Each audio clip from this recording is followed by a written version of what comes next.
Hello guys, welcome back to my channel quick recipes with Mamoni and blog. তো আজকে যে রেসিপিটা নিয়ে এসেছি গরমের দুর্দান্ত রেসিপি, গরম ভাতের সঙ্গে একদম জমে যাবে।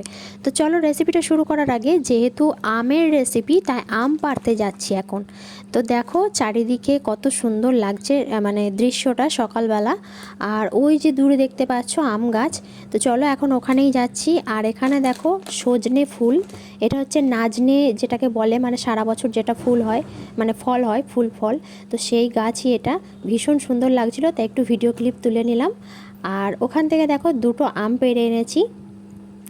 তো এবছরে আম প্রত্যেকের গাছেই খুব কম এসেছে, তো অপ্রয়োজনীয় সত্যিই পারিনি, তো দুটো আম ওখান থেকে নিয়ে আসলাম। তো নিয়ে এসে এখন আমগুলোকে কেটে নিয়েছি। আর এখন আমি বানাবো আম ডাল।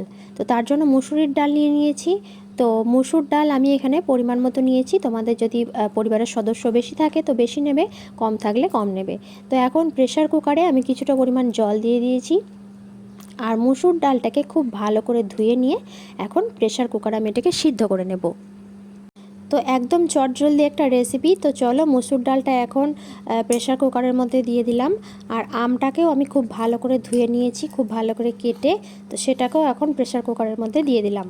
তো এবার এটার মধ্যে দেব সামান্য পরিমাণ চিনি, তো দিয়ে দেব সামান্য পরিমাণ হলুদ আর স্বাদ মতো লবণ। তো এবার প্রেসার কুকারের ঢাকনাটা লাগিয়ে দেব। তো মোটামুটি দুটো সিটি দিলেই কিন্তু ডাল পুরো সিদ্ধ। আর দেখো ডাল আম সব কিছুই কিন্তু খুব ভালোভাবে সিদ্ধ হয়ে গেছে।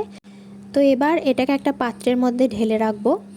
তো এটার মধ্যে লবণ, হলুদ এবং চিনি সব কিছুই এর মধ্যে দেওয়া আছে, রান্নাটা খুব সহজেই হয়ে যাবে।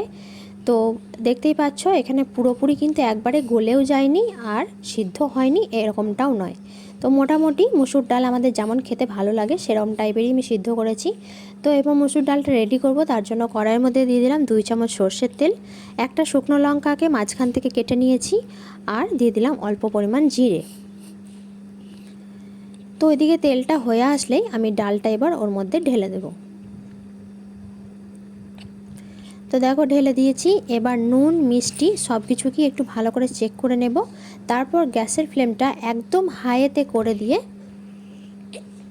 ডালটাকে ফুটতে দেব। আর খুব সহজ রেসিপি, আর খেতেও কিন্তু ভীষণ টেস্টফুল, মানে যারা একটু টক টক ডাল খেতে পছন্দ করো তাদের জন্য কিন্তু একটা পারফেক্ট রেসিপি। আর এই টক ডাল দিয়ে গ্রীষ্মকালের দিনে ভাত খেতে ভীষণ ভালো লাগে। তো জানি না কে কে ভালোবাসো, কিন্তু আমাদের ভীষণ ভালো লাগে। তো দেখো ভালো করে ফুটে গেছে।